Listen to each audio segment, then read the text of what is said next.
చేరుకొచ్చిన మీ అందరికీ యేసుక్రీస్తు పేరిట శుభాలు. ఆదికాండము 16వ అధ్యాయం 14వ వచనం. అందుచేత ఆ నీటి బుగ్గకు యెహోవా అని పేరు పెట్టబడింది. దేవుని యొక్క ప్రేమలో ఏం పేరు పెట్టారంటే ఆ నీటి బుగ్గకు యెహోవా అని పేరు పెట్టబడింది. పిల్లగా ఇక్కడ నేను ఈ దినమున చెప్పాలనుకున్నది ఏంటంటే బావుల గురించి మాట్లాడతాను. దేవుని యొక్క ప్రేమలో హృదయానికి దేవుని ప్రేమిస్తున్న పిల్లరా బావికి చాలా సంబంధం ఉంటుంది. బావి ఎలా ఉంటుంది చెప్పండి? లోతుగా ఉంటుంది. హృదయం కూడా ఎలా ఉంటుంది చెప్పండి? లోతుగానే ఉంటుంది. ఎందుకంటే అంత సాదృశ్యం దానికి నీకు చూడండి. ఇక్కడ మనం చూసినట్లయితే బావి లోతైనది, హృదయం కూడా లోతైనది.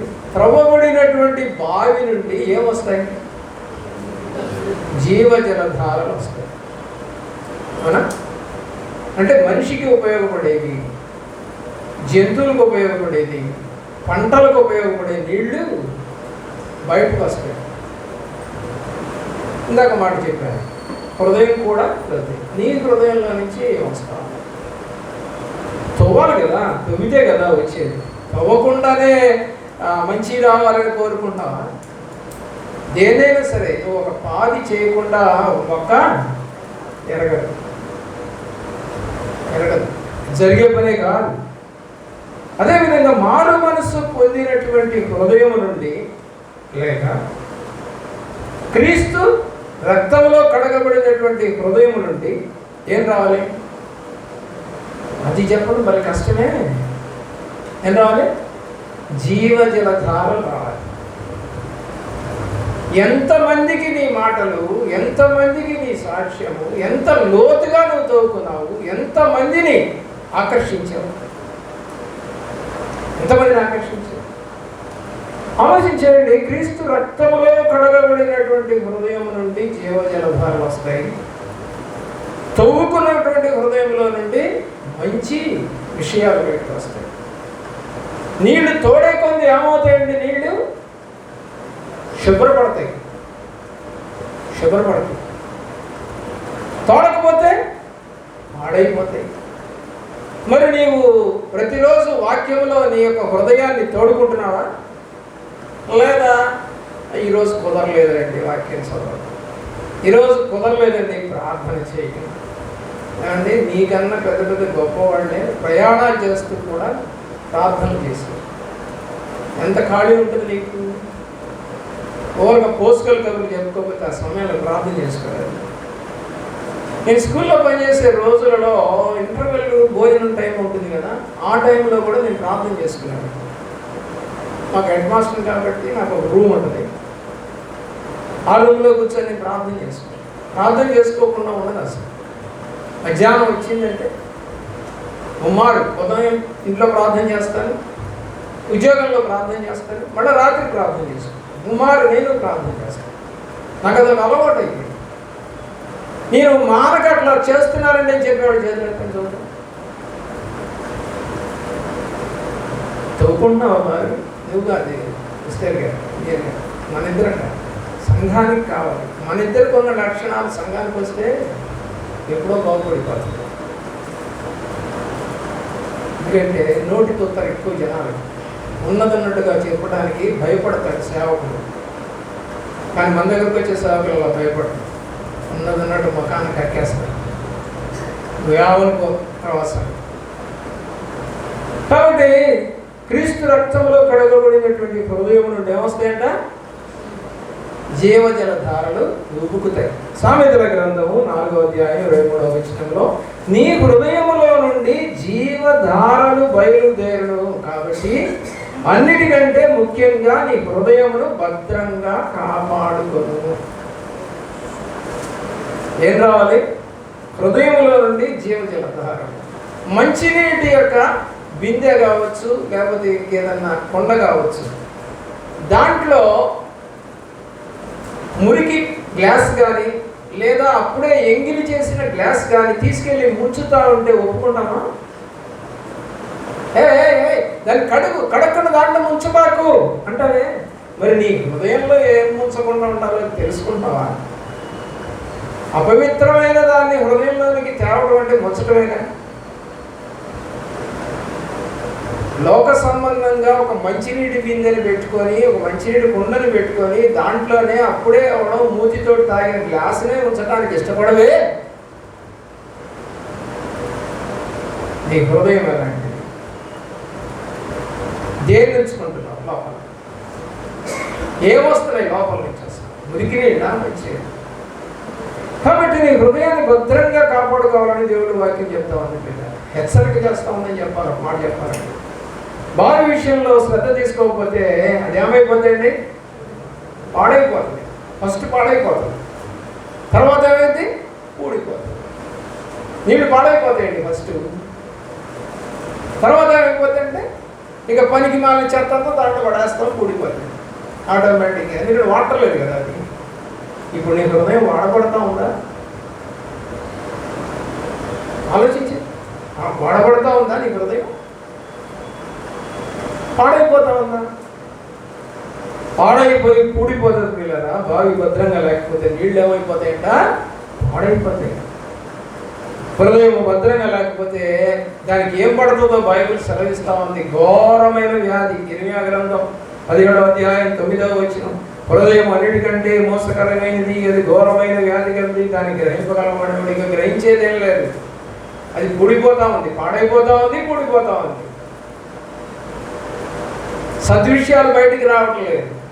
ఊట లేదు, ఊట లేదు. ఇక తోడుతూ ఉంటే ఊట వస్తూ ఉంటుంది. కొత్త ఊట ఎప్పుడు కూడా తీయగా ఉంటుంది. ఎంతమందికి తెలుసు? నాకు తెలియదు.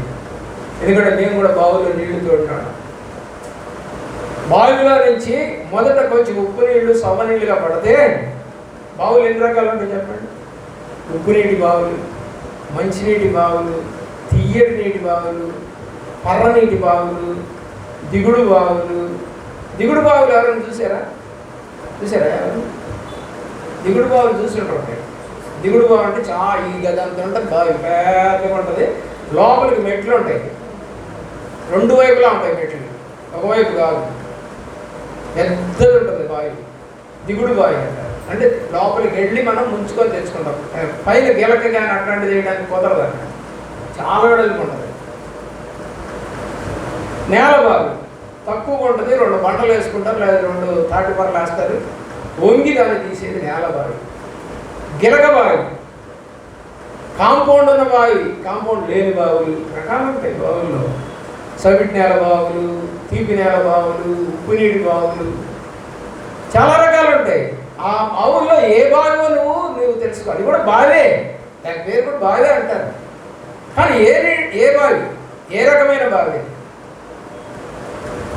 కాబట్టి హృదయం అన్నిటికంటే మోసకరమైంది, అది ఘోరమైన వ్యాధి కలిపి దాన్ని గ్రహించగలగదు. బైబిల్ నందు కొన్ని చాలా బావులు ఉన్నాయి. నేను ఒక 7 రకాల బావులు నేను ముందుస్తాను. చూద్దాం. మొదటి బావి ఇప్పుడు మనం చదువుకున్నదే. ఏంటిది? ఆదికాండం 16-14. ఆ బుక్కకు బెహర్ లహరవయ్యి అని పేరు పెట్టండి. బెహర్ లహరవయ్యి అనే మాటకు నన్ను చూచుచున్న సజీవుని బావి. అక్కడ పుట్టినట్టు ఉంటుంది చూడండి. 16-14లో కింద రాసినట్టు ఏమని? సజీవమైనటువంటి బావి. మనం వేసే చదవంగా ఫుట్ నోట్స్ అసలు మనకి పనికిరావు. ఆ నెంబర్లు ఎందుకు వేసారో తెలియదు మనకి. నెంబర్లు వేసారంటే కింద చూడమ్మా అని అర్థం. అంటే దాని అర్థం ఇంకోటి ఉంటుంది, అక్కడ చదువమ్మా అని అర్థం.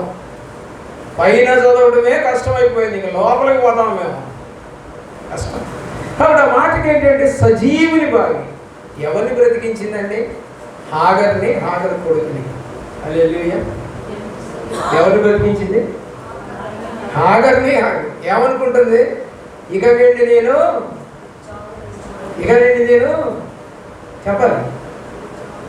చెప్పాలి వాడి సావు నేను చూడలేను, ఇక నా వల్ల కాదు అని వాడిని పడేసింది. అంటే చిన్నపిల్లవాడు అంటే పడేయడానికి చిన్నపిల్లవాడు.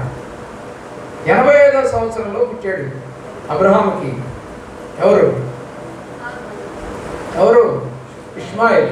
ఏం చదువుతున్నామమ్మా? సబ్జెక్ట్ అంత బాగా అర్థమవుతుంది. ఏమండి, ఇష్మాయేలు 85వ సంవత్సరంలో అబ్రాహాం పుట్టాడు. 100వ సంవత్సరంలో కొడుకు పుట్టాడు. ఇది అసలానికి. అంటే ఇప్పుడు ఎంతేళ్ళు అతనికి? అతను పుట్టిన తర్వాత భార్య అంతే, వీడు ఉండటానికి లేదు, నా కొడుకుని వీడు ఇష్టం వచ్చినట్టుగా చూస్తామన్నాడు కాబట్టి వీడు ఉండటానికి లేదు, అన్ని కొడుకుని పంపించేయమంటే దరిదాపు 18 ఏళ్ల వయసులో లేదా 20 ఏళ్ళ లోపు వయసులో వాళ్ళిద్దరిని పంపించేసాడు. దేవుడే పంపించమని చెప్పాడు, భార్య మాట వినాలన్నాడు, పంపించేసాడు. ఇప్పుడు వాళ్ళకి ఏమీ లేవు, తీసుకెళ్ళిన నీళ్ళ తిత్తి అయిపోయింది. ఏం కావాలి? నీళ్లు కావాలి. బతకడానికి ఏం కావాలి? అబ్బా ఎంత బాగా చెప్పావు, కానీ బుద్ధి అంతా ఇప్పుడు నీరు, మాంసం, కుక్కలు ఇయే. బతకడానికి ఏం కావాలి? వాక్యం కావాలి. నీకెక్కదు, నీ జీవితంలో నీకు వాక్యం ఎక్కదు. ఎందుకంటే మన బుద్ధి అంతా లోక సంబంధమైన బుద్ధి అయినప్పుడు ఇక వాక్యం సంగతి, నీ వాక్యమే నన్ను బ్రతికించిన చెబుతూ కూడా పాడబడుతూ కూడా నీళ్లు లేకపోతే చచ్చిపోతామంటారు. వాక్యం లేకపోతే చచ్చిపోతాం. ఎక్కడ? లోకంలో కూడా చచ్చిపోతాం. నీళ్లు లేకపోతే మామూలుగా చచ్చిపోతాం, వాక్యం లేకపోతే లోకంలో కూడా చచ్చిపోతాం. బెహర్లహమే అనే మాటకు నన్ను చూచుచున్నా దేవుడు లేదా సజీవునైన భావి అని అర్థం. మన ప్రభు అయిన యేసుక్రీస్తు వారు మన హృదయాలను తన రక్తంతో పరిశుద్ధంగా పరిచి జీవజల ధారలు ఉబుకున్నట్లుగా సజీవుని భావిగా మనం చేయాలని ఆయన ఆశపడతా ఉంటే, జీవజలములు ముందుగా మన హృదయంలోనికి ప్రవహించాలంటే, ఆ జీవజల నదులను మనము ఆస్వాదించాలంటే వాక్యాన్ని మనము దినదినము భుజించాలి. దినదినము భుజించాలి. భుజించడమే కాదు, రెండోది మనం చేస్తాం, నోటితో భుజిస్తాం, ఇలా బహిర్భూమిలో వదిలేస్తాం, మళ్ళా తింటాం. దేనికోసం చెప్పండి? దేనికోసం? సింపుల్ లాంగ్వేజ్ ఇది, ఇక కష్టమైన లాంగ్వేజ్ కాదు ఇది. దేనికి మనము మళ్ళా తింటాం? ఎందుకు రోజు 3 పూటలా తింటాం? ఎందుకు వదిలేయాలి? ఎందుకు తినాలి? తిన్నది సరిపోదా? మాటికి వదిలేయాలా? అంటే నువ్వు తింటున్నది ఎక్కువ, తీసుకుంటున్నది తక్కువ, వదులుతున్నది ఎక్కువ. 30 కేజీ తిన్నావు అనుకో, దాంట్లో నీకు పట్టేదని తెలుసు 100 గ్రాములే. తూకం వేసుకో, కాకపోతే ఇంటికి వెళ్ళి. ఏంటంటే ఇంత వేస్ట్ ఉందా నాలో? మరి అలాగే దేవుళ్ళో కూడా ఎంత వేస్ట్ ఉందో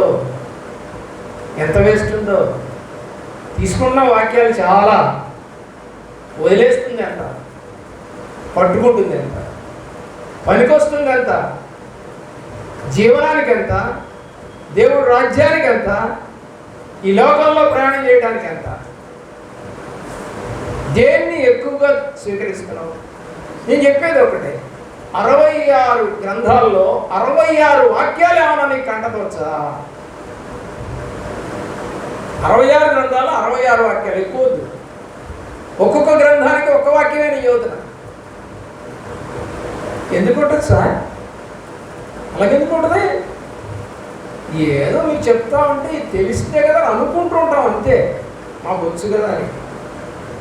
ప్రియులారా, బైబిల్ సెలవిస్తున్న ఆ జీవజలములు మనం చూడగలగలిగి, అవి మనం చూసినట్లు దేవుడు మన కన్నులు తెరవాలి. ఆఖరికి ఏం లేవు చెప్పాలి త్వరగా.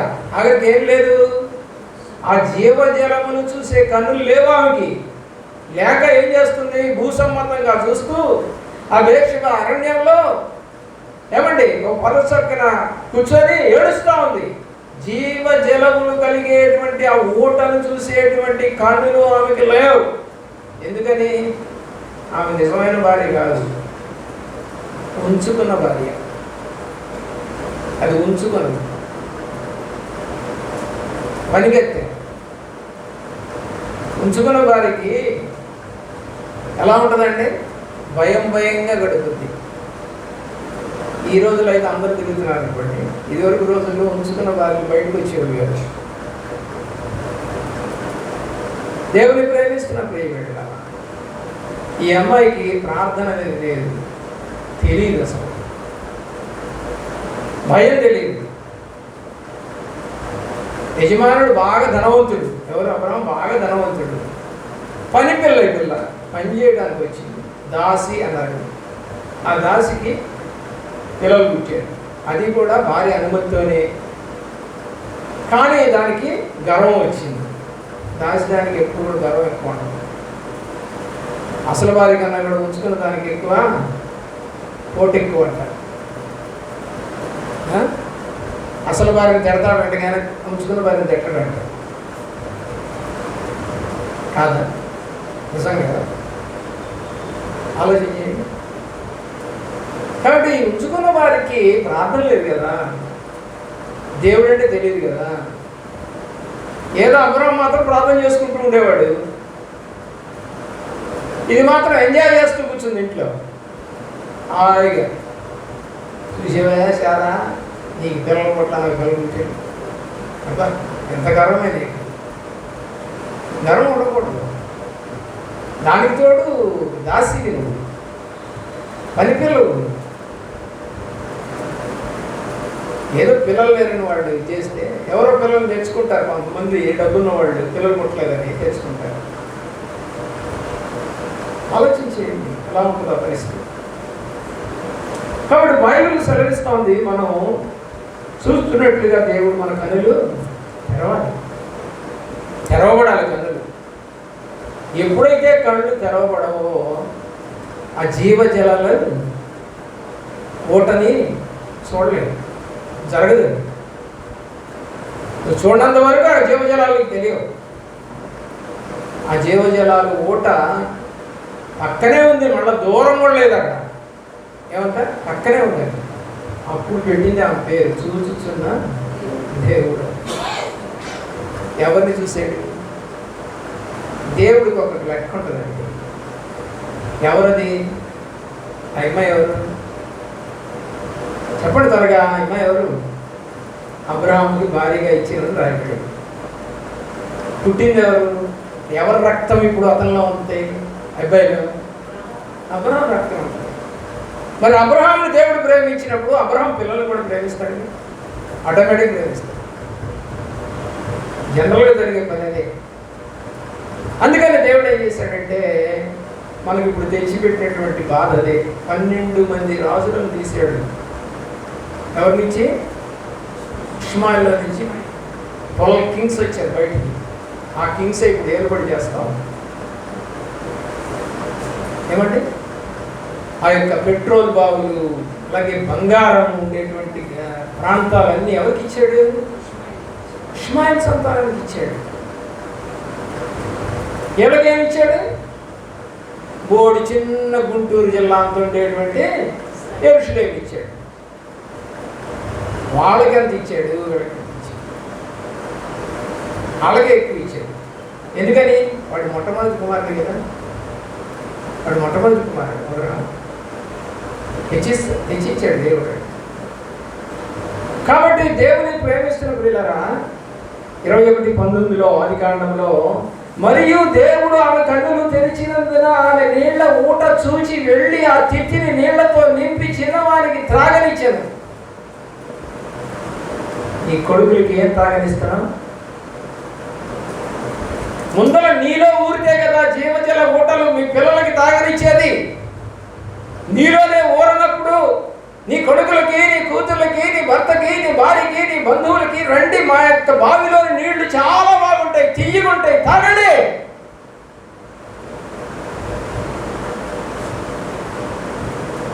కొత్తగా పెళ్ళైన భార్యకి అంటే తన కూర వండుకొని తిని భలే రుచిగా అనిపించిందంట.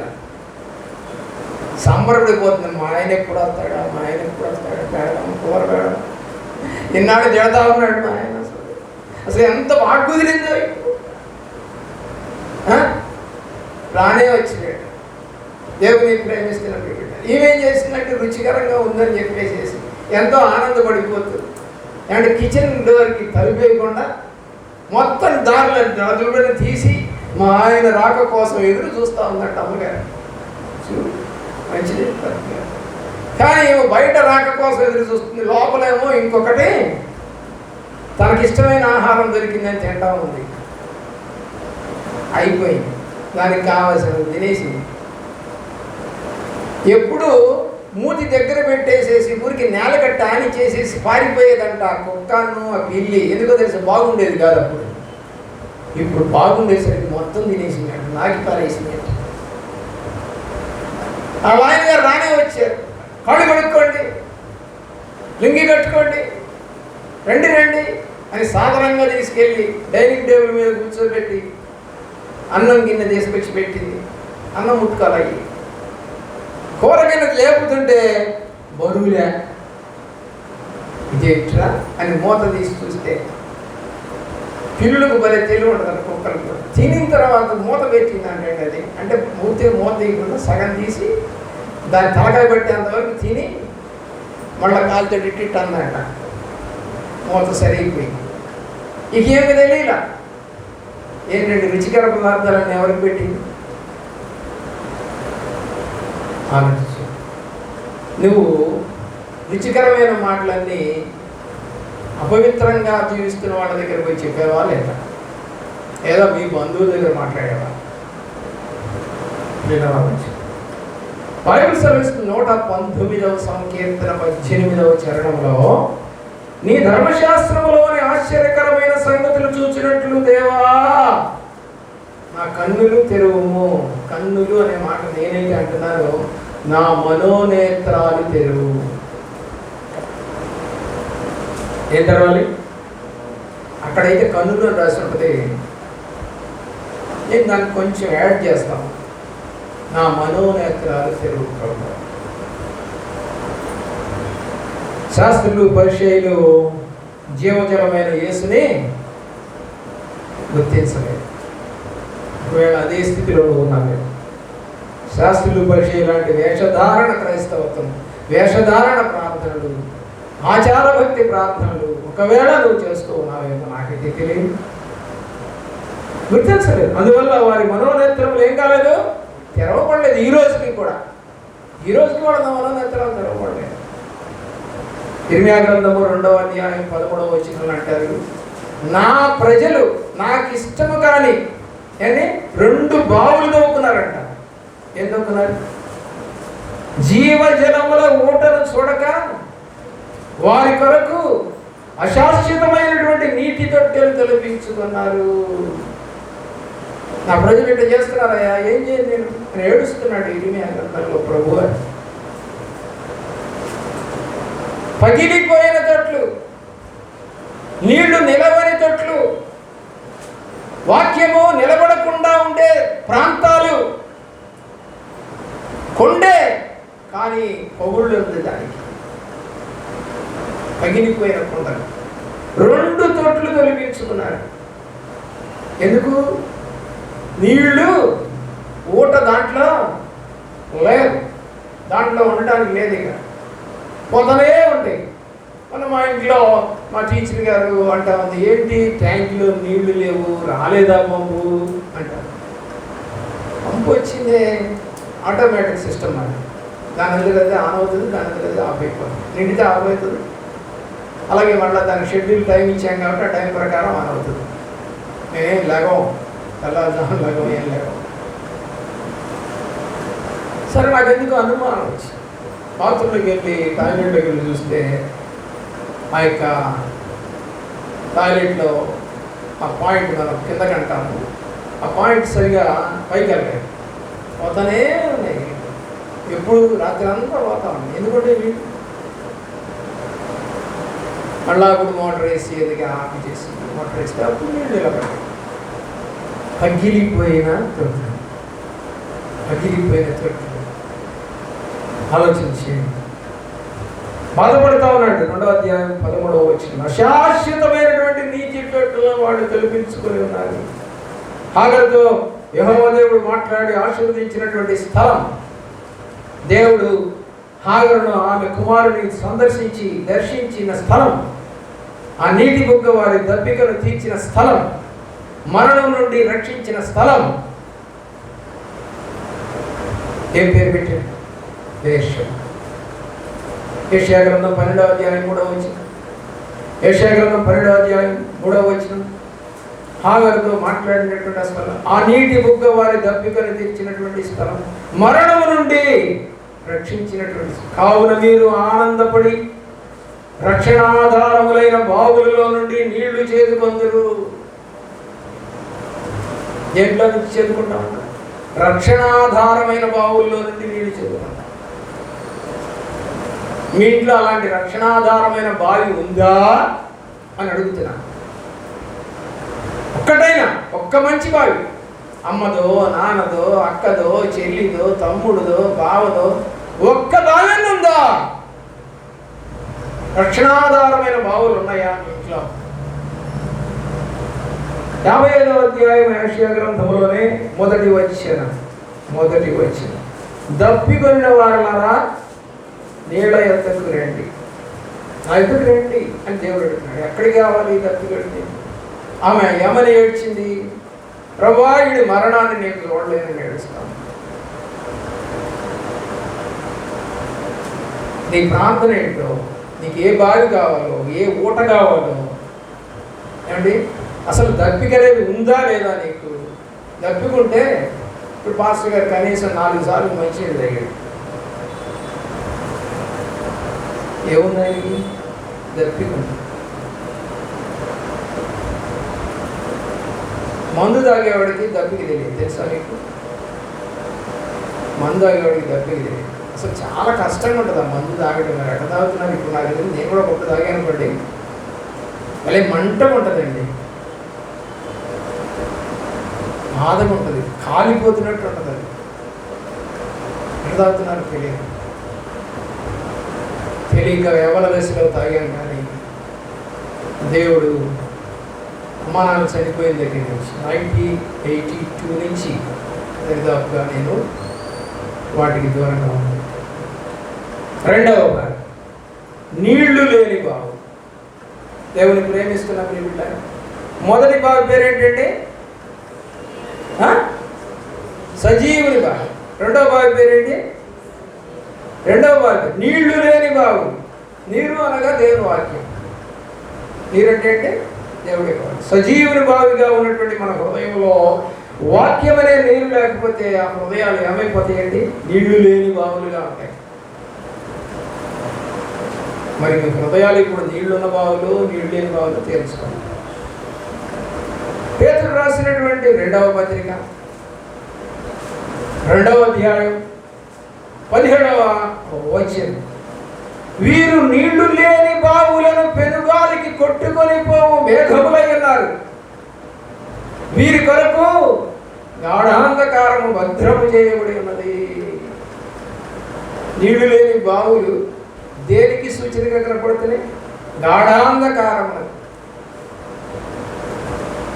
మీ ఇంట్లో మంచినీటి బావి లేకపోతే గాఢాంధకారానికి పోవటం. మంచినీటి బావి లేదేమో, ఊరటం లేదేమో నీళ్ళు. కాబట్టి దేవుడు చెప్తా ఉన్నాడు, నీళ్లు లేని బావులు. నీరు లేని బావులు దేనికి నిలయాలుగా ఉంటాయి చెప్పండి? పల్లెటూరులో ఉన్న వాళ్ళకి బాగా తెలుస్తుంది. పాడుబడిన బావి దగ్గరికి వెళ్ళొద్దురా అంటారు. ఎందుకుంటా? అక్కడ దయ్యం ఉందంట. సహజంగా అంటారు అన్నమాట. అరే పాడుబడి బావి దగ్గర అక్కడ దయ్యాలు ఉంటాయి నానా. కాబట్టి మీ ఇంటి ఏముంది ఇప్పుడు? పాడుపడిపోయిన బావి కదా, ఏముంటుంది ఇప్పుడు? దయ్యాలే ఉంటాయి. నీళ్లు లేని చోట్లను వెతికిన దయ్యం తిరిగి వచ్చి తన సొంత ఇంటికి వచ్చినప్పుడు అది ఖాళీగా ఉన్నందువల్ల మరి 7 దయ్యములను ఆ ఇంట్లో చేరినట్లుగా చేసింది. అంటే ఏమి లేదు అక్కడ? నీరు, వాక్యం లేనటువంటి ఇళ్లలోకి ఎవరు వస్తారు? దయ్యాలు వస్తారు. పాడుబడిన బావుల్లోకి ఎవరు వస్తారు? దయ్యాలు తిరుగుతారు, గబ్బిలాలు తిరుగుతారు. వీళ్ళు ఆలోచించారు, వాసన పడతా ఉంటుంది బావి. నీళ్లు లేకపోవడానికి గల కారణం ఏంటి? జనరల్గా నీళ్లు లేకపోవడానికి కారణం ఏంటి? ఎండాకాలం. ఎండాకాలంలో నీళ్లు తగ్గిపోతాయి, భూగర్భ జలాలు తగ్గిపోతా ఉంటాయి, అడుక్కెళ్ళిపోతా ఉంటుంది బావిలో నీళ్లు కూడా. ఎండ ఏం చేస్తుందంటే ఆరిపోజేస్తుంది, ఎండ లాగేస్తుంది నీళ్ళకు. ఎండ అనగా శ్రమ లేక దుఃఖం. ఎండ అంటే శ్రమ. ఇప్పుడు ఏంటి? ఆ బావికి ఏమొచ్చిందంటే దుఃఖం వచ్చింది. నీళ్లు ఎక్కడి నుంచి లాక్కోవడానికి, జీవజలధారలు ఊరడానికి లేకుండా గ్రౌండ్ మీద ఉన్నటువంటి వాటర్ అంతా కూడా లాగేస్తూ ఉంది ఎండ. ఎక్కడండి? బావికి చుట్టూ ఉన్నటువంటి ప్రాంతంలో నీళ్లు లేకుండా లాగేస్తూ ఉంది. కాబట్టి నీ చుట్టూ ఉన్నటువంటి జనులు నీలో దేవుడు నిలవకుండా, వాక్యం నిలవకుండా, ప్రార్థన నిలవకుండా, మంచి మాటలు నిలవకుండా లాగేస్తూ ఉన్నారేమో. లాగేస్తూ ఉన్నారు. ఏం పోతా ప్రార్థన. ఇదివరకు మీటింగ్స్ అంటే 3 రోజులు సెలవు పెట్టుకొని మీటింగ్కి వచ్చేవాడు. ఇప్పుడు ఏమైపోయింది? పోదాం ఒక రోజు. ఏందంట పోకపోతే? అప్పుడున్న ఆసక్తి ఇప్పుడు ఎందుకు లేదు? ఆ బావి ఏమైపోయింది? ఇప్పుడు కూడిపోతా ఉంది మెల్లిమెల్లిగా. దేవుడు అంటాడు 2వ అధ్యాయం ప్రకటన గ్రంథంలో, అన్నీ బాగానే ఉన్నాయి కానీ ఒక తప్పు నీ మీద ఉందండి. ఒక తప్పు, దాన్ని సరి చేసుకో అన్నాడు. ప్రియులారా, ఆలోచించేయండి. యోబు గ్రంథము 6వ అధ్యాయము 17వ వచనం. యోబు గ్రంథం 6:17. వేసవి రాగానే అవి మాయమైపోవును, వెట్ట కలగగానే అవి తమ స్థలములను విడిచి ఆరిపోవును. ఇక్కడ ఉంటే గజ్జలు పెట్టుకోవద్దన్నాడు, బొట్టు పెట్టుకోవద్దన్నాడు, రంగు వేసుకోవద్దన్నాడు, సిల్క్ చీరలు కట్టుకోవద్దన్నాడు, సగం గుడ్డలు వేసుకోకూడదన్నాడు. అమ్మో, ఆయన దగ్గర మేము బతకలేమండి, మాకు కుదరదండి, మాకు అన్నీ పెట్టుకొని మమ్మల్ని ఏమనుకుండా అనుకున్న చోటకి వెళ్తామండి. నువ్వు చేసే తప్పు వాక్యంలో చూపించకుండా ఉండేటువంటి సేవకుడు ఎవరైనా ఉన్నాడంటే వాడు డబ్బు కోసమే పెట్టాడు సంఘం. డబ్బు కోసమే పెట్టాడు. నిన్ను రక్షణ పొందించడానికి కాదది, నిన్ను ఊటగలిగే బావిగా చేయడానికి కాదది, నీ దగ్గర ఉన్నటువంటి ఊటను లాగేసుకోవడానికి. అంతే, మనం లాగేసుకోవాలి. మనం ఇంకా జీవజలాలు ఇస్తాం.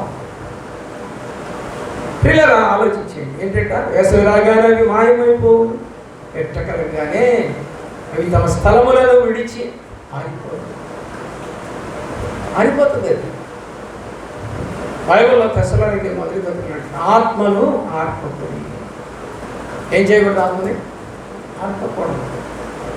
ఈరోజు ఎన్నో వాక్యాలు వింటున్నావు, కానీ ఆవేశంతో చెప్పే వాక్యాలు, ఊగిపోతూ చెప్పే వాక్యాలు, తప్పులు సరి చేయకుండా చెప్పే వాక్యాలు, నువ్వు నిలబడతావేమోనని గుంజను బాటినప్పుడు ఉత్తమట్టిలో గుంజను బాటితే మంచిదా, కొంచెం గొయ్యి తీసి కొంచెం వెడల్పుగా గుంజబాత్తు దాంట్లో రాళ్ళు వేస్తూ, దాంట్లో మట్టేస్తూ, మళ్ళా కాస్త నీళ్లు పోస్తూ, మళ్ళా కాస్త రాళ్ళు వేస్తూ, మళ్ళా కాస్త మట్టి పోస్తూ ఉంటే స్టాండర్డ్ ఉంటుంది. అది ఆలోచించి గుంజల బాతినాడు. మేము కూడా మా సంఘానికి గుంజల బాతినాడు. ఎంతోమంది వస్తారు, అక్కడికి వేల మంది వస్తారు, లక్షల మంది వస్తారు. ఆ గుంజను ఆనుకుంటారు. పడిపోకూడదు అది. నీ ఇంట్లో నువ్వు అలాంటి గుంజగా, అలాంటి బావిగా ఉన్నావా? మూడవ బావి పూడ్చివేయబడిన బావులు. ఏ బావులు? పూడ్చివేయబడిన బావులు. ఏ బావులు అయితే ఖాళీగా నీరు లేకుండా ఉంటాయో వాటిని ఏం చేస్తారండి? సాతానుడు పూడ్చివేస్తాడు. ఎవరు పూడ్చేస్తారండి? మనుషులు పోయాం, మట్టిపోయారు దాంట్లో. అది పాడుబడిన బావే. పోయి అప్పుడు దాన్ని మూసాడు.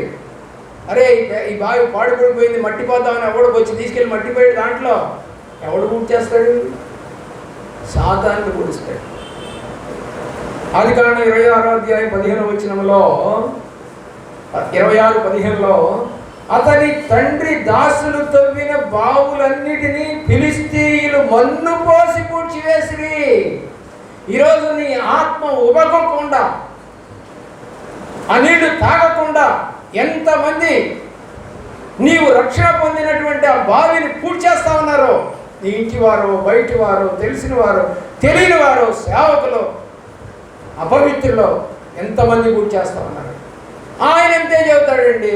ఆ మాటలే పట్టించుకోవద్దు. పూర్తి చేస్తా ఉన్నారు. ఒక బొచ్చేసేసారు. ఇంకొక ఆమె చెప్పుద్ది, ఆయన అంతేనండి, నాకు కూడా అంతే తెలుసు, ఈమె కూడా ఇంకొక బొచ్చేస్తుంది. ఊడిపోతా ఉంటుందా? ఎవరిళ్ళు? సాతాను బిడ్డలు, అపవాది బిడ్డలు. వాళ్ళే పూర్తి చేసేది. నువ్వు వెళ్ళొద్దు, వెళ్ళొద్దు, ఏమండి మీరు అక్కడికి వెళ్ళొద్దు. పూర్తి చేస్తున్నావు కదా బాబు, పొడుచుకు బాబు. సాతానుడు మన్ను పోసి పొడుస్తున్నాడు. అతని తండ్రి దాసులు తవ్వినటువంటి బావులన్నిటినీ ఫిలిష్తీయులు మన్ను పోసి పూర్తి చేశారు. వాళ్ళకి దేవుడు అంటే ఇష్టం లేదు, అందుకే పూర్తి చేస్తాడు. ఏం బావులండి అయ్యి? మంచినీటి బావులండి. ఇశ్రాయేలు నీళ్లు లేకుండా చేయాలి, ఇశ్రాయేలు దాహంతో చచ్చిపోవాలి అని ఫిలిష్తీయులు చేస్తున్నటువంటి దురాగతం. వీళ్ళు వాక్యం లేకుండా, వేరు లేకుండా చచ్చిపోవాలి. వీళ్ళు పోస్తా ఉన్నారు మన్ను. పోయించుకుంటున్నావు కూడా ఇష్టంగా. పూర్తి చేయండి, బాగా పూర్తి చేయండి. నా మీద బళ్ళు తిరిగేటట్టుగా, కార్లు తిరిగేటట్టుగా, మనుషులు డాన్స్ చేసేటట్టు పూర్తి చేయండి. అంతా పొడిస్తే అప్పుడు బాగా ఆడుకోవచ్చు. పూడ్చివేయబడిన బాలు అనగా రక్షించబడి కూడా వాక్యం మీద శ్రద్ధ లేక సాతాను ద్వారా పడిపోయిన విశ్వాసులకు సాదృశ్యంగా ఉంది. అబ్రహాము తండ్రి దాసులు తవ్వించిన బావులను శత్రువులు మన్ను పోసి కూర్చివేశారు. రక్షించబడిన తర్వాత నీ సాక్ష్యం, నీ ప్రార్థన జీవితం అనేకులకు ఆశీర్వాదకరంగా ఉన్నాయా? అయితే శత్రువైన అపవాదిని హృదయాన్ని లో ఉన్నటువంటి అవిధేయత, అవిశ్వాసాన్ని తీసేస్తాడు. ఇంకా అవిశ్వాసం రాదు. నా దేవుడు చేస్తాడు, నా దేవుడు చూస్తున్నాడు, నా దేవుడు సమర్థుడు. నేను ఎక్కడ పుట్టానో ఆ ఇంటికి వెళ్ళాలి. మనం ఎక్కడెక్కడో తిరగకూడదు. అబ్రహాము కొడుక్కి పిల్లని తేడానికి ఎక్కడికి పంపించాడు? తను పుట్టిన ఊరికి పంపించాడు. అలాగే ఇస్సాకు కొడుకు అయినటువంటి యాకోబుని ఎక్కడికి పంపించింది వాళ్ళ అమ్మ? మళ్ళా ఆ ఊరికే పంపించింది. కనాను స్త్రీలను చేసుకోవడం ఇష్టం లేక వాళ్ళ ఊరికే పంపించింది. మా వాళ్ళని చేసుకోవాలి. నువ్వేమని చేసుకుంటున్నావు? దేవుడిని ఎరగనాడు. మా వాళ్ళు అంటే అర్థం ఏంటి? కులం కాదు ఇక్కడ, కులం కాదు ఇక్కడ. రక్షణ పొందినటువంటి జీవితం కలిగిన వాళ్ళు చేసుకుంటున్నావా? లేదా రక్షణ లేకుండా ఉన్నటువంటి బావుల దగ్గరికి వెళ్ళి పాడైపోతున్నావా? ఆలోచన. వివిధ రకాలైన చెడ్డ ఆలోచనలు మానవుల మనస్సులో పెట్టగలిగే శక్తి వాడికి ఉంది. వీళ్ళ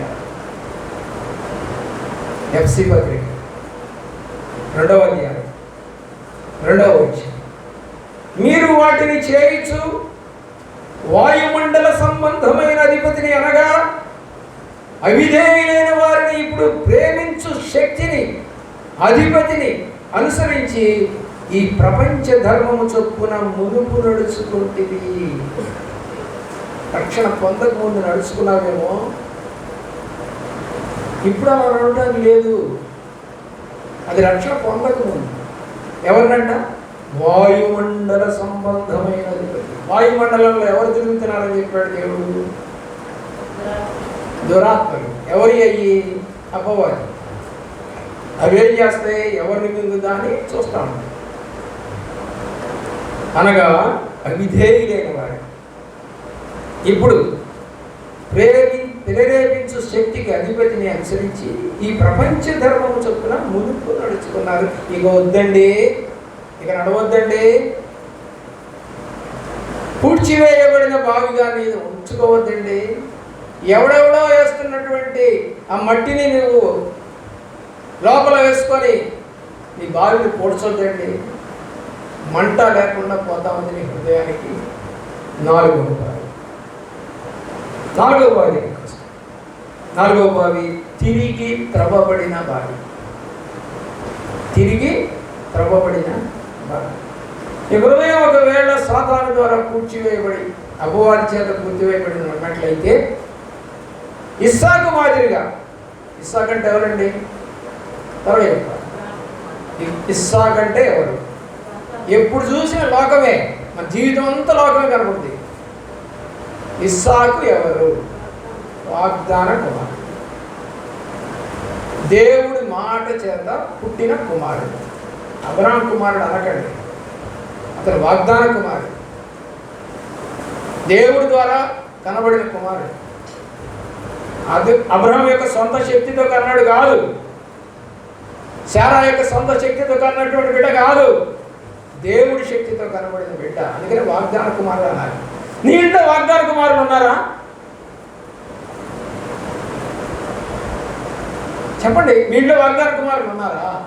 కుమార్తెలు ఉన్నారా?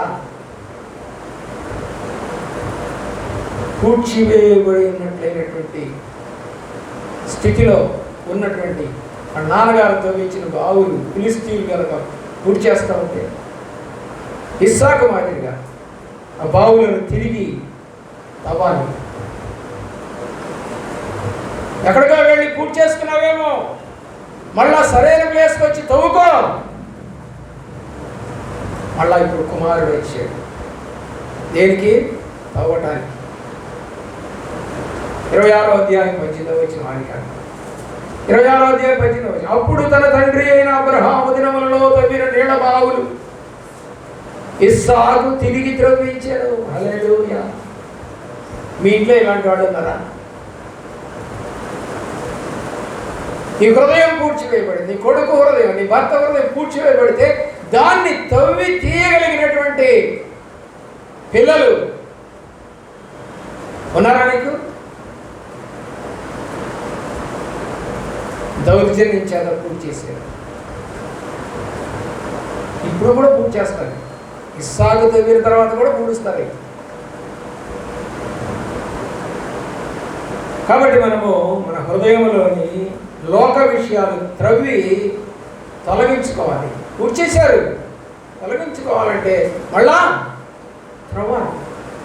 బావులు త్రవ్వబడాలి. ఎలాగ త్రవ్వబడాలి? బావులు అంటే ఇలానే చెప్పారు మొదట్లో, లోతుగా లోతుగా లోతుగా త్రవ్వబడాలి. అప్పుడే సమృద్ధి అయిన నీరు వస్తుంది. యోహాను రాసిన సువార్త 4వ అధ్యాయం 11వ వచనం. యోహాను రాసిన సువార్త 4వ అధ్యాయం. అప్పుడు ఆ స్త్రీ, అయ్యా ఈ బావి లోతైనది. ఏమని చెబుతుంది యేసు ప్రభుకి? సమరయ స్త్రీ ఏమని చెబుతుందండి? అయ్యా నీ దగ్గర తాడుగోడు లేదే తోడుకోవడానికి, కడవగోడు లేదే నీ దగ్గర, ఎట తోడుకుంటా? చూస్తేనే యూదుల్లా కనపడుతున్నావు. సమరయులు నీళ్లు పోస్తే తాగరు కదా వాళ్ళు, సమరయుల దగ్గరికి రారు కదా వాళ్ళు. ఏమో ఆంధ్రప్రదేశ్లో నేను పుట్టిన కులం కొంచెం ఓసీ కులంలోనే పుట్టాను, దేవుడి కృపను పెట్టి. కానీ వీళ్ళ సమరయ స్త్రీల లాంటి మనుషుల దగ్గర ముట్టుకోవడానికి పనికిరారు వీళ్ళు, వాళ్ళ ఇళ్ళకి వెళ్ళడానికి పనికిరారు వీళ్ళు, వాళ్ళ ప్రాంతాలు బాగుండవు, వాళ్ళ మనసులు బాగుండవు, వాళ్ళ ఆలోచనలు బాగుండవు అనేటువంటి అమ్మాయి దగ్గరికి వచ్చాడు యేసు ప్రభువు. ఆ వస్తుందని తెలిసే మధ్యాహ్నం వచ్చాడు. ఎందుకంటే మిగతా టైంలో ఆ అమ్మాయి వస్తే పట్టుకోలేరు నీళ్ళు. ఇప్పటికీ ఉంది ఆ వివక్షత కొన్ని గ్రామాల్లో. ఎస్సీలని నీళ్ళ దగ్గర ఆ యొక్క బావు దగ్గరికి రాని, ఎక్కడో కాదు దగ్గరలోనే నల్లబాళ్ళు ఎస్సీ కులస్తులు రానిరా బావి దగ్గరికి, ఊరుకోరు. దాహానికి నీళ్లు దేవన్నా ఊరుకోరు. అంత ఇదిగా ఉంటారు వీళ్ళని ఇప్పటికీ కూడా. స్టిల్ అన్టచబుల్ ఈజ్ క్రైమ్ అని చెప్పేసి 75 సంవత్సరాల క్రితం మాట్లాడిన మాట ఈ రోజుకి కూడా ఫలించగా నడుస్తుంది. ఇస్సాకు తిరిగి తండ్రి యొక్క బావులను, అంటే ఆ యొక్క చెరలు గల ఊటను ఏం చేస్తా ఉన్నాడు? త్రవ్వుతా ఉన్నాడు. బావులు ఏం కావాలి? త్రవ్వబడాలి. కూడబడిన బావులు ఏం కావాలి? తవ్వబడాలి, లోతుగా తవ్వబడాలి. అప్పుడే సమృద్ధి అయిన నీరు రాగలిగింది. అంటా ఉందాన్ని, అయ్యా ఈ బావి చాలా లోతు, శత్రువులు పూడ్చి వేసిన బావులేను. వేసన్ గారు రాశారు చక్కని పాట. ఇస్సాకి జలగల ఓటలు ఇచ్చినావయ్యా అని పాట చాలా చక్కగా, నాకు చాలా ఇష్టం. కాబట్టి మన ఇళ్లలో పూడ్చబడినటువంటి బావులు, తవ్వగలిగినటువంటి సాకులాంటి కుమారులను కన్నావా? తవ్వాలి. నాన్నగారు మంచి నీడ బావులు తవ్విస్తే ఇటు చూడు మూడ్చేశారు. దూరం రాజులు ఆ రోజుల్లో ఈ ఇనప వస్తువులు లేవు, కర్రల్నే దాన్ని సొలలాగా చేసుకొని వాటితో మట్టిని తోముకుంటూ పోయేవాడు. కొంచెం కొంచెం నీళ్లు పోసుకుంటూ తోముకుంటూ పోయేవాడు ఆ రోజు. కర్ర అంటే బైబిల్ లెక్క ప్రకారము వాక్యం. వాళ్ళు ఆ రోజుల్లో సూదిగా చేసుకున్న కర్రల్ని కాస్త నీళ్లు పోసుకుంటూ కొంచెం కొంచెం తవ్వుకుంటూ పోయేవాడు. ఎందుకంటే వాళ్ళకి అంత ఆశ, నీళ్లు కావాలి ఆశ. దేవుని ప్రేమిస్తున్న నాడు చేసినటువంటి రాజులు కర్రలతో బావి తిరిగితే ఆ కర్ర దేనికి సాదృశ్యం అంటే వాక్యం. మన హృదయాల్లో తవ్వటానికి ఏం కావాలి? వాక్యం కావాలి. నీ విశ్వాస జీవితంలో పడిపోయిన స్థితిలో, లేక పూడ్చివేయబడిన స్థితిలో ఎవరికి ఉన్నట్లయితే మరొక అవకాశాన్ని దేవుడికి ఇస్తా ఉన్నాడు. మరలా నీ హృదయాన్ని తవ్వుకునే అవకాశాన్ని దేవుడికి ఇస్తా ఉన్నాడు. ఎందుకంటే దేవుడు నిన్ను ప్రేమిస్తున్నాడు కాబట్టి, నీవు నశించిపోవడం ఆయనకి ఇష్టం లేదు కాబట్టి మరొక అవకాశం తీసుకుంటావా? వదిలేస్తావా? ఐదవ భాగం మూత వేయబడిన బావి. ఏ బావి? మూత వేసిన బావి. మూతలు ఎందుకు వేస్తారు అనే విషయాలు ఇది కూడా మనం చూడవచ్చు. చాలామంది హృదయాల్లో మూత వేయబడినటువంటి బావులు ఉన్నాయి. చాలామంది చర్చికి వచ్చినప్పుడు కొంచెం తెలుస్తారు, చర్చికి కొంచెం తెలుస్తారు, మొత్తం తెరవం. సెల్ ఫోన్ ఉండాల్సిందే, బయట దిక్కులు చూడాల్సిందే, శరీరానికి ఎక్కడెక్కడ ఏం మరి కొడతా ఉంటాయో తెలియదు, అవన్నీ కూడా గీక్కుంటూ ఉండాల్సింది. ఇదే పని. కొంచెమే తెలుస్తాం. హార్ట్ఫుల్గా ప్రభువుని ప్రేమించడానికి రావు. ఏదో వచ్చాము లేదు అటెండెన్స్ వేసుకుంటే పోతుంది, ఏమన్నా అనుకుంటాడేమో సేవకుడు. ఎవరికి దేవుడు అనుకుంటాడు. సేవకుడు అనుకుంటే ఏం ఫలితం అండి? సేవకుడు అనుకుంటే ఏమైనా ఉపయోగపడుతుందా? ఏమైనా లాభమా? వస్తే ఒకవేళ సేవకుడికి ఏమైనా డబ్బులు వస్తాయేమో వస్తే. దేవుడికి ఉపయోగపడాలి, రక్షణ లేని వారికి ఉపయోగపడాలి. చాలామంది దేవుని పని అనగానే మూత వేస్తారు. అమ్మ మరి మీటింగ్ జరుగుతున్నాయి, కొంచెం వచ్చి కొంచెం సాయం చేయండి అంటే సెలవు పెట్టుకోవాలా? కుదరదు. మేము ఆఫీస్ సెలవు పెట్టుకొని రావడం కుదరదు. అవ్వడం వల్ల మేము ఇయ్యం. 100 రూపాయలు ఇస్తాం, పని పెట్టుకొని కావాలంటే. నీళ్లు మొయ్యాలా? మొయ్యం. 100 రూపాయలు ఇస్తాం, క్యాన్ తెచ్చుకోండి. పరిచయం అయ్యాం, సరదాగా వచ్చి కూర్చుంటాం అంతే, సరదాగా పోతాం. తవ్వుకో రెండు లేదు. పిల్లరా, ఆ భావన మంచిది కాదు. చాలామంది దేవుని పని అనగానే మోతేస్తారు. పిల్లరా, పరిచర్య కేవలం సేవకులు మాత్రమే చేసుకోవాలి అనే భావన మంచిది కాదు. తిరిగి త్రవ్వబడిన బావుల్లోని నీరు అనేకులకు పంచాలి. పిల్లలు మూత వేయకూడదు. త్రవ్వబడిన బావికి మూత వేయకూడదు. బావికి మూత వేస్తే ఆ ఊరికి నష్టం వస్తుంది. ఎందుకంటే పక్షులు, జంతువులు, ఏమండి మనుషులు, చెట్లకి ప్రాణాధారమైనటువంటి నీటిని మూత వేస్తే నష్టం జరుగుతుందని ఎక్కడక్కడ పల్లెటూరులో బావులకు మూత వేయరు.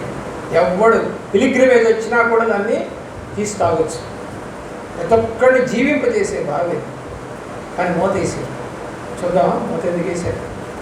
ప్రియులరా, యాకోబు బావి మీద మూత తీసి గొర్రెలకు నీరు తోడిపోసి పరిచయం చేస్తా ఉన్నాడు. ఎవరు? అపోస్తల కార్యగ్రంథము 29వ అధ్యాయము, లేదా ఆదికాండం చూడండి, ఆదికాండము 29వ అధ్యాయము 2వ వచనం. అతడు చూచినప్పుడు పొలములో ఒక బావి కనపడింది. అక్కడ దాని యొద్ద గొర్రెల మందలు 3 పండుకొని నేను కాపరులు మందలకు ఆ బావి నీళ్లు పెట్టుదురు. ఒక పెద్ద రాయి ఆ బావి మీద మూత వేసి ఉండేను. ఏంటండి, ఎన్ని మందలు ఉన్నాయంట అక్కడ? 3 మందలు ఉన్నాయి. మీ చుట్టూ ఎన్ని మందలు ఉన్నాయి? రక్షణ లేనటువంటి గొర్రెలు ఎన్ని ఉన్నాయి? నీ బావిని మూసేసావు. రక్షణాధారమైనటువంటి నీటిని తాగలేకుండా, నీ చుట్టూ ఉన్న మందలకి దాన్ని పెట్టకుండా పోయకుండా మూసేసావు, మూసిపారేసావు. మూత వేయబడినటువంటి బావి, పెద్ద రాయి ఆ బావి మీద మూత వేసి ఉండేను. మూత వేయబడిన బావులు రక్షించబడి కూడా దేవుని ప్రేమిస్తున్నారు. ఎవరికి ఉపయోగపడలేనటువంటి వారికి సాదృశ్యంగా ఉన్నాయి. అవి ఉపయోగం లేవు. ఆ బావులు మూత వేయబడ్డాయి. ఆ బావిలో నీరు ఉన్నది. అయితే ఆ బావిపై పెద్ద బండ మూసి వేయబడిన ఆ బావి చుట్టూ ఏమున్నాయంటే 3 గొర్రెల మందలు. నీళ్ళ చుట్టూ ఎన్ని మందలు ఉన్నాయో!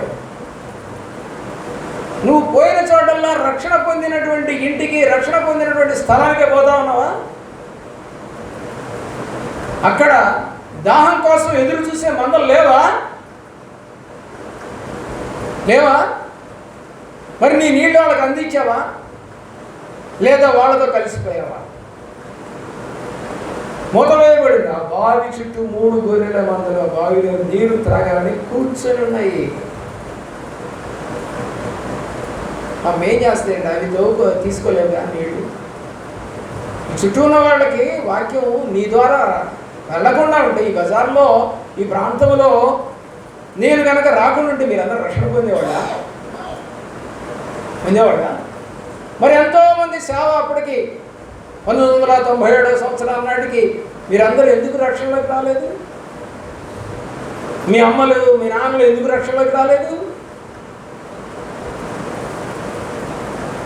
దేవుడు నాలో పుట్టించినటువంటి ఆ జీవజలాలు అందరికీ అందాలి. మాకు చుట్టూ మందలు ఉన్నాయి. ఆ మందలకి నీళ్లు పోసి స్థాపించాలి. బతకాలి, జీవించాలి, సజీవంగా ఉండాలి. ఆశ. పిల్లరా, నీరు త్రాగాలని కూర్చోవడమే కానీ సహాయం చేసేవారు కానీ పరిచయం చేసేవారు కానీ లేరు.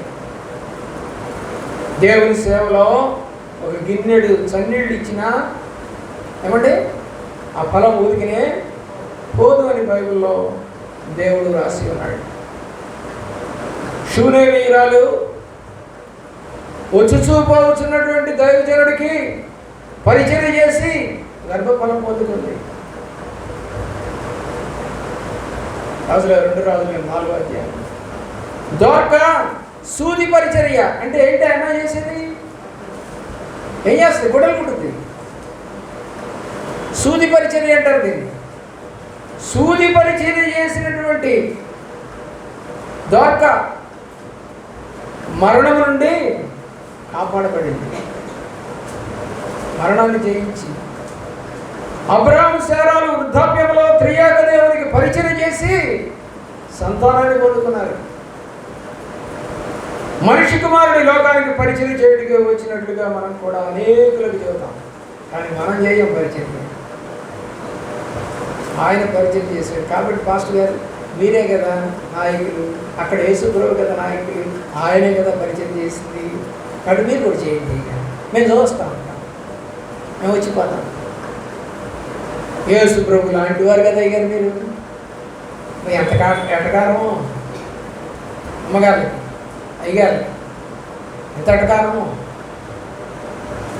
మీరే కదా గారు చెప్పారు యేసుప్రభు పరిచయం చేయడానికి వచ్చిపోయారు. మరి నువ్వు దేనికి వచ్చావు? నువ్వు దేనికి వచ్చావు? దేవుడు రాజ్యం కట్టడం అంటే మూత వేయబడినటువంటి బావిలాగా ఉండటానికి వచ్చావా? అక్కడ కూర్చొని ఉన్నాయి బావులు, మందలు, దాహం కోసం ఆశపడతా ఉన్నాయి. ఎవరన్నా మూత తీసి నీళ్లు పోస్తారేమో తాగుదామని. పోస్తున్నావా? మీ ఇంట్లో పోసావా నీళ్ళు? కనీసం మీ పక్కింట్లో పోసావా? నువ్వు పనిచేసే ఉద్యోగంలో ఏమైనా పోసావా నీళ్ళు? పోయట్లేదా? ఎండిపోయిన బాగా, పూడ్చివేయబడిన బాగా, మూత వేయబడిన బాగా. ఏ భాగం? మన యొక్క హృదయం. అయ్యా ఏ హృదయం లేదు. 6వ భాగం ఉబ్బు కూర్చున్న భాగం. 6వ భాగం ఉబ్బు కూర్చున్న భాగం. సంఖ్యాకాండం 21వ అధ్యాయం 17వ వచనంలో, అప్పుడు ఇశ్రాయేలులు ఈ పాట పాడేది, బావి ఉబుకుము, దాన్ని కీర్తించుడి, బావి ఏలుకలు దాని ద్రవ్యాలు. ఉబుకుచున్న బావి పరిశుద్ధాత్మక సాదృశ్యం. ఉబుకుచున్న బావి పరిశుద్ధాత్మక సాదృశ్యం. మారు మనసు పొందిన వ్యక్తి పరిశుద్ధాత్మ పొందుకుంటాడట. నీ గురించి, నీ కుటుంబం గురించి, సమాజం గురించి, నీ పక్కవారి గురించి నీకేం దర్శనాలు రావట్లేదంటే నీకు పరిశుద్ధాత్మ లేదట. కళలు, దర్శనాలు, వాక్యము చూపించటాలు కనుక జరగటం లేదు అంటే నీలో పరిశుద్ధాత్ముడు లేదు. నేను ఈ యొక్క వాక్యాన్ని ప్రకటించడానికి ప్రభు అని అడిగాను. ప్రభు ఏ వాక్యం చెప్పాలి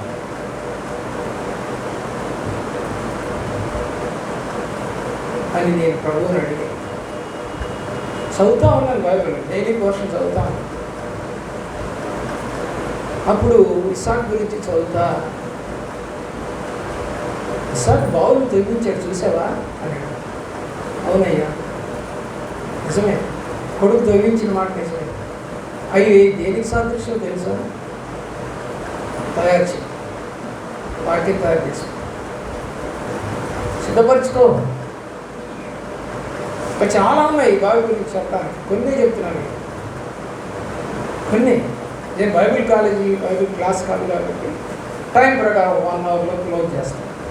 పిల్లలు కాబట్టి దేవుని ప్రేమిస్తున్న పిల్లరా, ఉబుకుచున్న బావి పరిశుద్ధాత్మకు సాదృశ్యం. మారు మనసు పొందిన వ్యక్తికి పరిశుద్ధాత్మ పొందుతాడు పిల్లలు. కాబట్టి సాతాను తంత్రములను అంటే ఆలోచనలను ఎరుగుటకు, దానికి ధైర్యము ఎదుర్కొనుటకు సాధ్యమవుతుంది. మన బావులు ఎల్లవేళలా ఏమవ్వాలి? ఉబుకుచూ ఉండాలి. అంటే పాత నీరు పోతూ ఉండాలి, కొత్త నీరు వస్తూ ఉండాలి. పిల్లరా, నాకు కూడా వయసు మళ్ళీపోతా ఉంది. మరి కొత్త నీరు వచ్చి ఎలాగా నడిపిస్తుందో సంఘం నాకే తెలియదు. నేను ప్రభువుని ఇప్పుడు అడుగుతున్నాను, ప్రభు ఈ సత్యవాక్యములకు విరోధమైనటువంటి వాక్యం ప్రకటించకుండా ఉండే సేవకుని దయచేయండి. తన్ను తాను ప్రేమించుకునేవాడు వద్దు, సంఘాన్ని ప్రేమించేవాడు, నిన్ను ప్రేమించేవాడు కావాలి. ఈరోజు అలాంటి వాడు అట్లా కథను వచ్చాడు, 10,000 ఇస్తే చేస్తాను, 10 రూపాయలు కూడా చేస్తే చేసుకోలేకపోలేదు, డబ్బు ఇస్తే చేస్తాడు సేవ. నా యొక్క యాజకులు కూలికి బోధ చేస్తా ఉన్నారు అన్నాడు బైబిల్లో. కూలి బోధ చేసేవాడు కూడా యాజకుడే, పెట్టుకుంటుంటారు. నేను పెట్టనండి పిల్లరా. కాబట్టి సాతాను తంత్రములను ఎరుగుట నేర్చుకోవాలి. సామెతల గ్రంథం 5వ అధ్యాయం 15వ వచనంలో, నీ సొంత కుండలోని నీళ్లు పానము చేయము, నీ సొంత బావిలో ఉబుకు జలము త్రాగుము. దేవుడు చెప్తాను, నీ సొంత కుండ అంటే నీ సొంత భార్య, నీ సొంత భర్త. ఇంకొక అమ్మాయికి వెళ్ళి చూడటం, ఇంకొక అబ్బాయికి వెళ్ళి చూడటం చేయకూడదు. సొంత కొండ నీ భార్య, నీ భర్త. ఏం చేయాలి? నీళ్లు తాగము, పానము చేయము, బావిలో జలము తాగు, అవి తీసుకో. ప్రేమగా ఉండటం నేర్చుకోండి భార్యాభర్తలు. నువ్వు మంచి కుండలో నీరు అయితే నీరు తాగిన వాడంతా బాగుపడతాడు, బాగుపడాలి. ఉబుకుడు అనగా పరిశుద్ధాత్మ దేవుడు మనలో కలిగించు బలం లేదా శక్తి. యెషయా గ్రంథము 58వ అధ్యాయం 11వ వచనం. యెషయా గ్రంథం 58వ అధ్యాయం 11. నీ ఎముకలను బలపరచును, నీవు నీరు కట్టిన తోట వలెను ఎప్పుడును ఉబ్బుకుచుండు నీటి మూట వలెను ఉండెదవు. ఎప్పుడు అంట, ఎప్పుడును ఎలా ఉండాలంట? ఉబ్బుకుచుండు నీటి ఉండగలంట. ఈరోజు ప్రార్థన చేయలేకపోతున్నాను, ఈరోజు బైబిల్ చదవలేకపోతున్నాను, ఈరోజు చర్చికి వెళ్ళలేకపోతున్నాను, మీటింగ్లో అన్నా కూడా రాలేకపోతున్నాను. ఏమైపోతాము? మూత వేయబడిన బావులు, ఆశ తగ్గిపోయిన బావులు,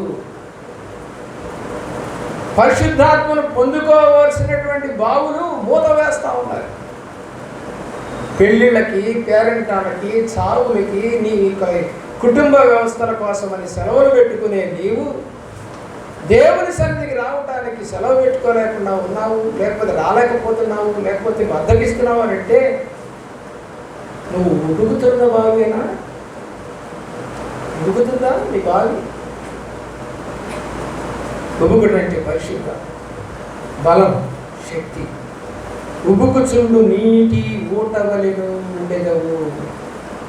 ఆదికాండము 21వ అధ్యాయము, ఆదికాండము 21వ అధ్యాయము దేవుని యొక్క ప్రేమలో పిల్లల ఆలోచన చేయండి ఒకసారి. ఏమని కనబడుతూ ఉంది? 30వ వచనం. నేను ఈ బావిని త్రవ్వినందుకు ఏమంటున్నాడు?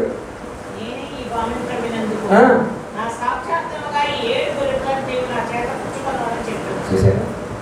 సాక్ష్యంగా ఉండాలి. ఆ బావి, ఉబ్బికే బావి ఎట్టుండాలి? సాక్షిగా ఉండాలి. ఈరోజున అలాంటి సాక్షిగా ఉండే బావిగా, ఉబ్బికే బావిగా, మూత వేయబడకుండా ఉండే బావిగా నీవు ఉన్నావా? ఉంటున్నావా? ఉండాలని ఆశ కలిగి ఉన్నావా? దేవుడి వైపు చూస్తున్నావా? లోకం వైపు చూస్తున్నావా? నీ హృదయాన్ని తెరువు, ఒకసారి ఆలోచన చేయి. దేవుడితో మాట్లాడటం నేర్చుకో. పడిపోయిన స్థితిలో నుంచి లేవాలని దేవుడు కోరుకుంటాడు. రాజుల గ్రంథంలో దేవుని యొక్క ప్రేమలో పడిపోయిన బలిపీఠమును చెప్పాలి లేపి, దులిపి, కడిగి, నిలవబెట్టి అని రాసినట్టు. ఆ తర్వాత ప్రార్థన. ఫస్ట్ చేయాల్సింది ఏంటి? లేపాలి, నిలబెట్టాలి, తర్వాత కడగాలి, తర్వాత ప్రార్థన చేయాలి.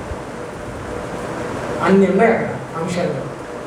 పైపైన చదివితే వాక్యం ఏం అర్థం కాదు. పిల్లల ఆలోచన చేయవలసిందిగా కోరుతూ ఉన్నాను. దేవుడి వైపు చూస్తూ కూడా ఇంకా నీవు ఆ యొక్క బావులను మూత వేయబడినటువంటి ఆ యొక్క బావిని తెరవకుండానే ఇంకా అలాగే ఉంచుకున్నావా? పరిశుద్ధత లేకుండా జీవిస్తూ ఉన్నావా? మహిమకరంగా జీవించలేకపోతున్నావా? ఈ సొంత కుండలో నీళ్లు పానం చేయాలి. ఒప్పుకుంట జరుగుతుందా? 7వ వారం సాక్ష్యార్థమైన వారు ఎవరి సాక్షించేవారు. 21వ అధ్యాయం ఆదికాండం 30వ వచనం. నేను ఈ బావిని త్రవ్వించినందుకు నా సాక్షార్థముగా ఈ 7 గొర్రె పిల్లలను మీకు నా చేత పుచ్చుకొనవల్లని చెప్పాను. బావి తవ్వినందుకు గుర్తు బలి అర్పణ జరిగింది. అక్కడ నీ కుటుంబంలో ఏ బలి అర్పణ జరిగింది? అసలు తొమ్మిదే కదండి బలి అర్పణ చేయడానికి. మంచినీటి బావి లేదు, ఉబికే బావి లేదు, మూత వేయబడిన బావి. ఫిలిస్తీన్ లాంటి వాళ్ళు వచ్చి ఉబికే బావిని కూడా పూర్తి చేసేవాళ్ళు. ఇంకెక్కడండి? ఇంకెక్కడ? సాక్షార్థమైన బావి అని నీవు ఉండాలని దేవుడు కోరుతున్నాడు. నిన్ను చూసుచున్న దేవుడు నీవు పొందుకున్న ఆ జీవజలమైనటువంటి రక్షణ సువార్తను ఇతరులకు అందించాలి. క్రీస్తు యొద్దకు నడిపించాలి. సమరయ స్త్రీ రక్షించబడిన తర్వాత యేసుని గురించి సువార్తను సుకారియా గ్రామంలో మన వారందరికీ ప్రచురించినట్టుగా యోహాను సువార్త 4వ అధ్యాయము 6వ వచనంలో మనకు కనబడుతుంది. క్రీస్తు యొద్దకు నడిపించి తాను పొందుకున్నటువంటి జీవజలాన్ని ఇతరులకు ప్రవహింపజేసింది. పిల్లరా, నీవు సాక్షార్థమైన బావి వలె ఉండాలని దేవుడు కోరుకుంటున్నాడు. ఎంతమంది నువ్వు నడిపించావు, దేవుడు లెక్క రాస్తాడు. నేను అప్పుడప్పుడు అనుకుంటాను, ప్రభా ఇంతమందిని ప్రభు వాక్యం చెప్పి నడిపించారు, ఇంతమందికి బాప్తించారు, ఇంతమంది తప్పిపోయారా, ఇంతమంది వెనకడుగేశారయ్యా, ఇంతమంది మళ్ళా బలహీనమైపోయారయ్యా, మూత వేయబడిన బావులైపోయారయ్యా అని ఏడుస్తూ ఉంటారు. ఉబ్బకటం లేదు, ఆ బావులు ఉబ్బకటం లేదు. పరిశుద్ధాత్మ తాకిడి వారికి రాలేదు. దేవుడైతే కోరుకుంటాడు సాక్షార్థమైన బావిలో ఉన్నారు. సేనాదయములు పట్టినటువంటి వాడు దేవుని చేత తిరిగి త్రవ్వబడి సాక్షార్థమైనటువంటి బావిగా మారి దెకపల్లిలో దేవుడి గురించి ప్రకటన చేస్తా ఉన్నాడు. అందరూ ఆశ్చర్యపోతున్నారు. అంటే వీడేట్లా దయ్యం పట్టినాడు కదా వీడు. కానీ ఎవరి దగ్గరికి వస్తే వాడి బావి ఉడికింది, యేసు దగ్గరికి వస్తే యేసుతో ఉంటే ఆ బావి ఉడుకుతుంది. వాడు ప్రకటన చేస్తూ ఉన్నాడు దేవుడి గురించి. దయ్యం పట్టినాడే చేస్తే నీకేం మాయరావు, నీకేమి కష్టం. ఒక కరపత్రాన్ని పట్టుకొని చేతనైతే రోగికి ప్రార్థన చేసి కష్టంలో ఉంటే ₹1 వాళ్ళకి ఇచ్చి ప్రభు ఏమి తింటావా? ప్రభు చేసినదే కదా. ఆహారం పంచిపెట్టాడు, రోగులు స్వస్థపరిచాడు, దయ్యాలను పోగొట్టాడు. అన్ని క్వాలిటీస్ ప్రభులో కనపడతాయి, శిష్యులో కూడా కనపడతాయి. దేవుని ప్రేమిస్తున్నారు. గొర్రెలకు నీరు పెట్టవలసింది పిల్లరా. ఈ హృదయం అనే బావి మీద నుండి కుల మత జాతి భేదభావములనే రాతిని పొర్లించి దాహంతో ఉన్న గొర్రెలకు నీరు పెట్టాలి. కులాలు మతాలు లేవు, కుంటిది గుడ్డిది మోగది నడవలేదని లేదు, అన్ని మందలకు నీళ్లు పెట్టారు. ఆదికాండం 29వ అధ్యాయం 3వ వచనం. ఆదికాండము 29వ అధ్యాయం 3వ వచనం. రాయి తొలగించినప్పుడు ఆ బావిలోని నీరు ఆశీర్వాదకరంగా అక్కడ ఉన్న 3 మందలకు పెట్టారండి. రక్షణ పొందిన నీవు సాక్ష్యమును చెప్పాలి, సువార్తను ప్రకటించాలి. అప్పుడే నీవు ఆశీర్వదించబడాలి. మనకు తీసుకొని ఇంట్లో కూర్చోడానికి కాదు ఇది సువార్త అంటే. బహిరంగ సువార్తలు ఎందుకు చెప్తారు? పబ్లిక్ మీటింగ్స్ ఎందుకు పెడుతున్నారు? దేవుని ప్రేమించాలి. హృదయములలో ప్రభువును ప్రతిష్ఠించుకోవాలి. హృదయంలో విశ్వాసం ఎల్లవేళలా కనపడాలి. హృదయంలో దేవుని ప్రేమ ఎల్లప్పుడూ ఉండాలి. హృదయంలో ప్రభువును గురించిన పాటలు ఉండాలి. ఎఫ్సీ పత్రిక 5:19లో మీ హృదయములలో ప్రభువును గూర్చి పాడుచు కీర్తించుచు అని రాసింది. ఎల్లవేళలందు కష్టకాలం దేవుడు మనకి పాటలు పాడుకుంటూ ఉండేవాడు. దావీదు ఎన్ని బాధలు పెట్టినా అతన్ని గొర్రెలు కాసుకోవడానికి పోయినా పాటలు పాడుకుంటూ ఉండేవాడు. ప్రియులారా, ఆలోచించి నాకు సేవకుడు వచ్చి అంటున్నాడు, సార్ మీకు ఇంత వయసు వచ్చినా మీ స్వరం బాగుందండి, తప్పు లేకుండా స్పష్టంగా మీరు మాడతారండి అని అంటాడు.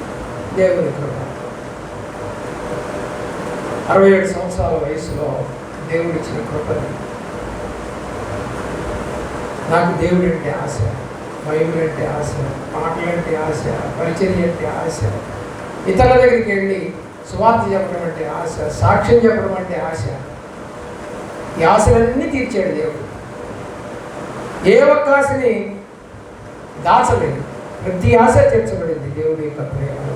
ఇలా సామెతల గ్రంథం 4:23లో కూడా మీ హృదయములో నుండి జీవధారలు బయలుదేరును, కాబట్టి అన్నిటికంటే ముఖ్యంగా నీ హృదయమును భద్రంగా కాపాడుకో. ఇందాక మనం చదువుకున్న ఇరియమా 2వ అధ్యాయం బహు ఘోరమైంది. అది దాని ఇష్టం వచ్చినట్టు పోతుంది. అబ్బాయిలు చూసినా, అమ్మాయిలు చూసినా, అందాన్ని చూసినా, ఏమండి డబ్బులు చూసినా, సేవకులు కూడా పడిపోతా ఉన్నారు, అమ్మాయిలు పడిపోతున్నారు, డబ్బులు పడిపోతా ఉన్నారు. అలా పడిపోయేవాడు సేవకుడు కాదు. అలా ఎత్తేవాడు లోకానికి ఎత్తినెత్తుతారు. ఒక ఈ సంఘాన్ని నుంచి మానేసి ఇంకో సంఘానికి పోతే అంటే ఇక్కడ కింద కూర్చున్నది అక్కడ మీ కుర్చీలో కూర్చున్నది అంటే కాళ్ళు ఆడిసి తగినప్పుడు మాస్టర్ ఏమంటాడు, నేను మాయగా ఆరోగ్యంగా నాకు కింద కూర్చొని మాట్లాడ ముసలాడు కదా చేయాల్సిన నీకెందుకు? నామోషి ఉద్యోగం కదా, డబ్బు కదా, మంచి చీర కదా, మంచి ఫ్లాస్కో కదా, వాటర్ బాటిల్ కాస్ట్లీ. ఏమనుకుంటున్నారు? సంఘంలో నాకు ఒక ప్రత్యేకత ఉండద్దా? ఉండాలా?